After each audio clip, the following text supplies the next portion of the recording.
जहां आप लोग बैठे हो इसको भाव कहते हैं। इस भाव का भय सभी को है। अमीर को है, गरीब को है, स्त्री को है, पुरुष को है, बालक को है, वृद्ध को है, सभी को इसका भय है। क्यों? ऐसा कोई तो नहीं जिसको इसका भय ना हो।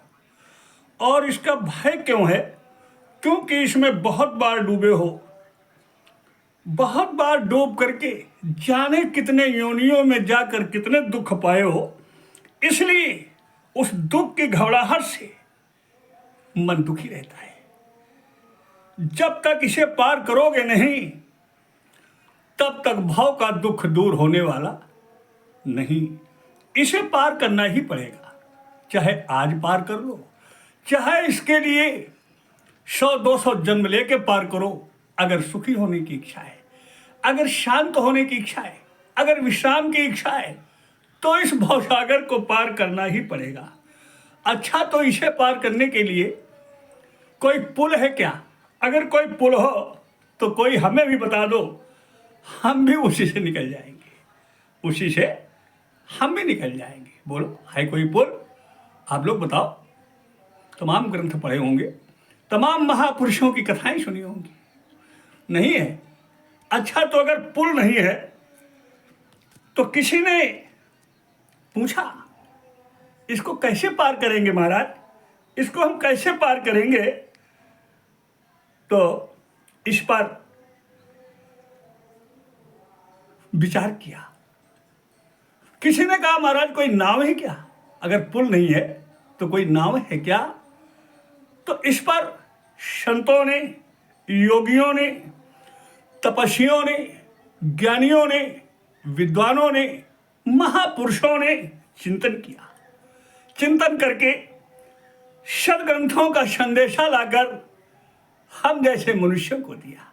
अरे मनुष्यों, अगर इसे पार करना है तो इसमें नाव तो है, और जो नाव है बहुत मजबूत है, बहुत दृढ़ नाव है।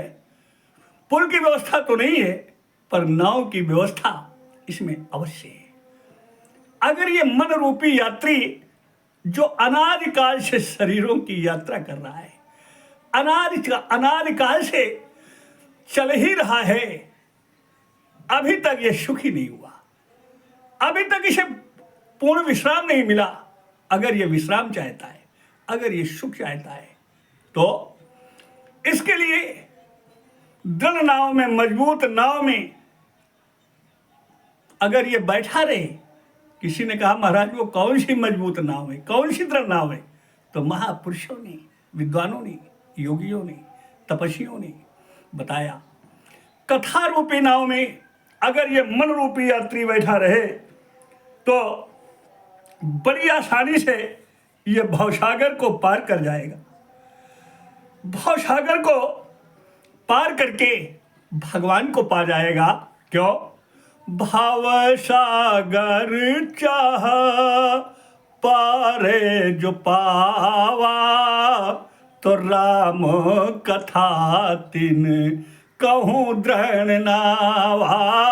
अगर ये मन रूपी यात्री कथा रूपी नाव में बैठा रहे तो भगवान को पा जाएगा, भवसागर को पार कर जाएगा। मित्रों, ये भगवान की कथा ऐसी है, जो भी सुनता है या जो भी कहता है, भवसागर को पार करके निसंदेह भगवान को पाता है। एक संत ने संदेशा दिया। ऐ मनुष्यों, मैं बड़े विश्वास से कहता हूं, संत महाराज ने बताया कि कहाँ ही सुनहि अनु मोदन करही, अते नर भव गो पद इवतरही। दुख किससे जाएंगे? कथा से। व्यथा किससे जाएगी? कथा से। संकट किससे जाएंगे? कथा से। सुख किससे मिलेंगे? कथा से। जीव को भगवान किससे मिलेंगे? कथा से। भवसागर को जीव किससे पार करेगा? कथा से। इसलिए संत महाराज कहते हैं, पूज्य श्री कलिपावना अवतार गोस्वामी महाराज तुलसीदास जी कहते हैं, ऐ मनुष्यों, भवसागर चाह पार जो पावा तो राम कथा तिन कहूँ दृढ़ नावा। ये मन रूपी यात्री कथा रूपी नाव में बैठा रहे तो उस कथा रूपी नाव में ज्ञान रूपी केवट मिल जाएगा, वैराग्य रूपी पतवार मिल जाएगा।